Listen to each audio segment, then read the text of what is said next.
Good afternoon, New Orleans District. This is Colonel Murphy. And for today's Commander's Minute, I want to focus on hurricane preparedness. So we're about to begin the 2020 hurricane season. We're 2 days away from starting, and already the National Hurricane Center has forecasted an extremely busy season. So much so that the season hasn't even started, and we're already facing 2 storms. So this represents risk. If you live in South Louisiana, it's unique because we face not only the risk from hurricanes, but from river flooding and heavy rainfall, because so much of the state is below sea level.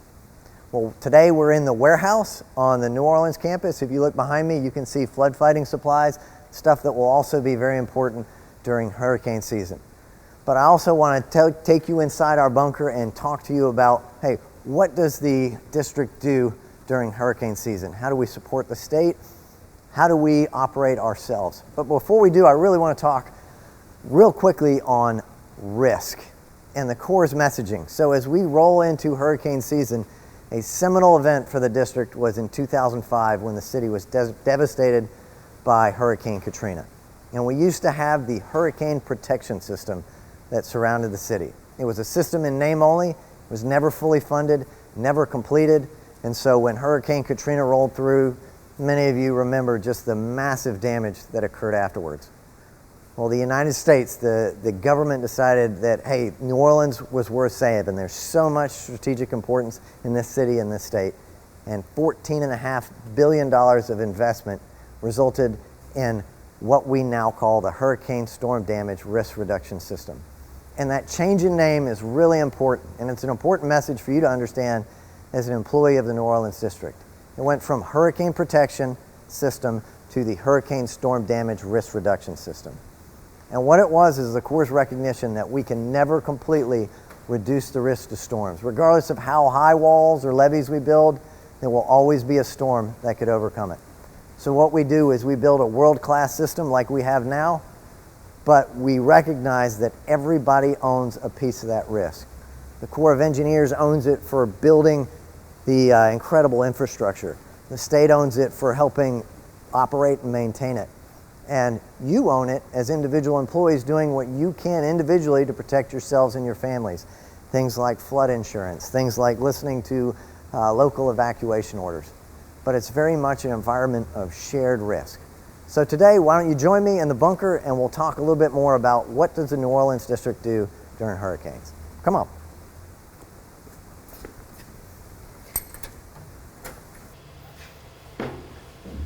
So New Orleans District, welcome to our bunker. So this is where we come for Category 3 or higher storms. And I've got our emergency manager, Heath Jones, here to help explain what do we do during a hurricane. So Heath has been with the district for 23 years. He's been our emergency manager for the last 3. And he leads a phenomenal team.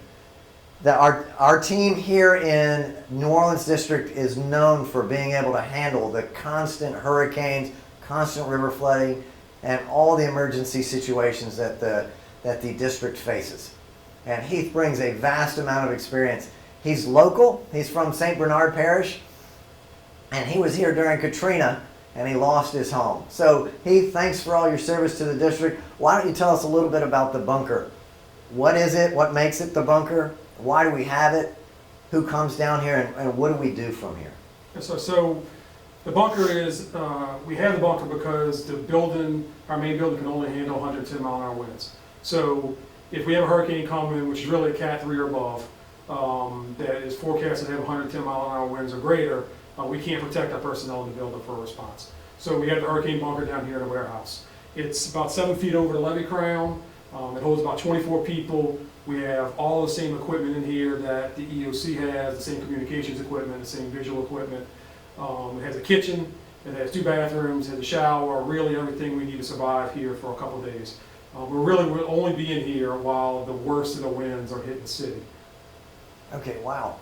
And I see telephones, computers, I see a radio over there, so we can talk just like we can in our emergency operations center with the state, with the police, with the Coast Guard. We can do everything from inside the bunker. That's right, so we have state police radio system, we have satellite phone connections, we have all the network phone connections. We're well equipped down here.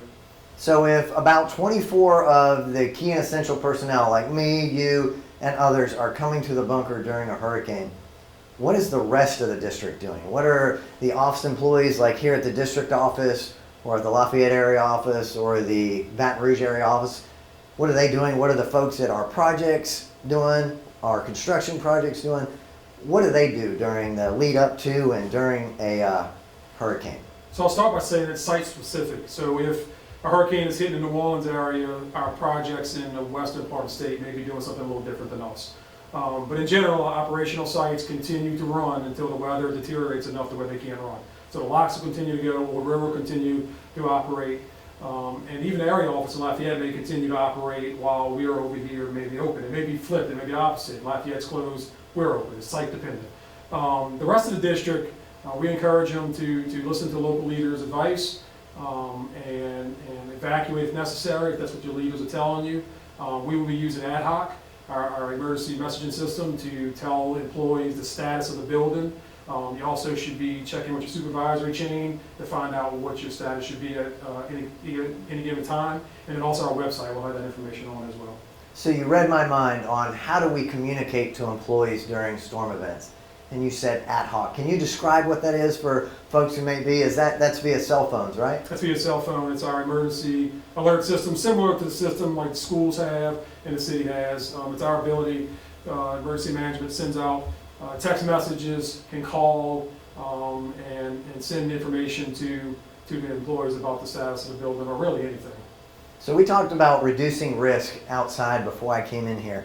And you mentioned that if you live in, let's say, Orleans Parish and they issue an evacuation order, do you have to wait on your supervisor to evacuate?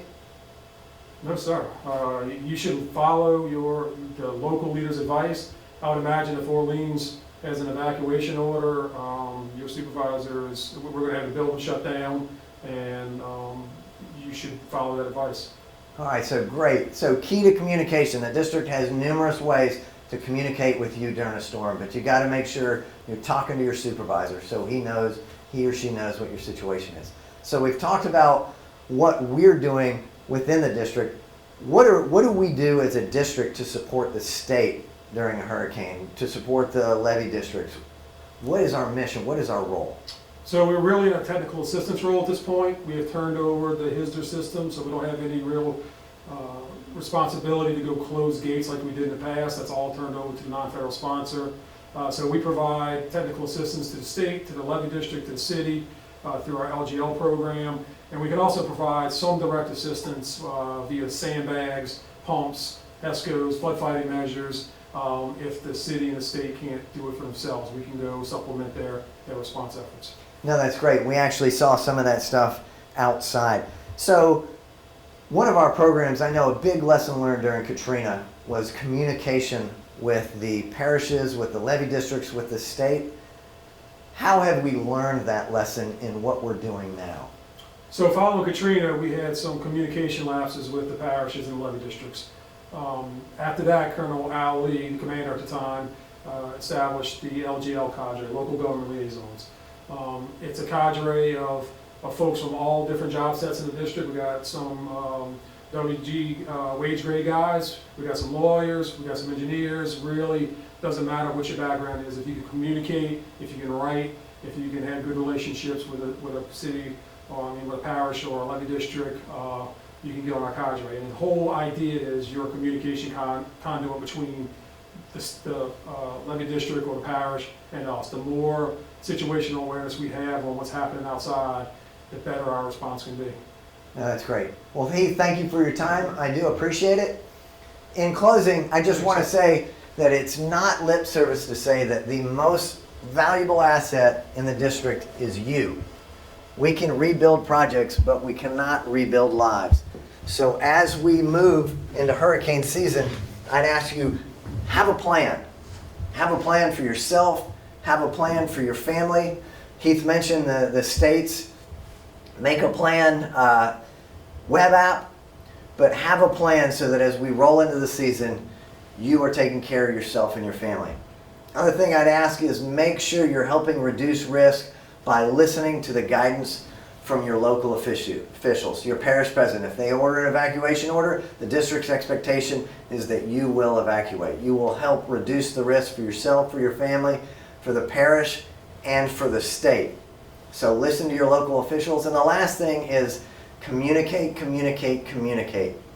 We are going to do our best to communicate with you. It's absolutely essential that we have your cell phone number for our ad hoc system. This is the easiest and fastest way to communicate with you, the text message. If we tried email, not everybody has email at home with their computers, but I haven't met a person yet in 1,060 people in the district who doesn't have a cell phone. I've met 2 that have flip phones, but even flip phones get text messages. So communicate to me. As we push information to you, make sure you're pushing information to your supervisors, because this really is a team effort. I want to say thank you for all you're doing in this COVID environment. We are ready and resourced for a high river. We're ready and resourced for the hurricane season, and we're continuing to operate really at near full speed with COVID-19. So I hope you have a safe day. I hope you learned a little something from today's Commander's Minute. We'll see you next week. This is Colonel Murphy, out.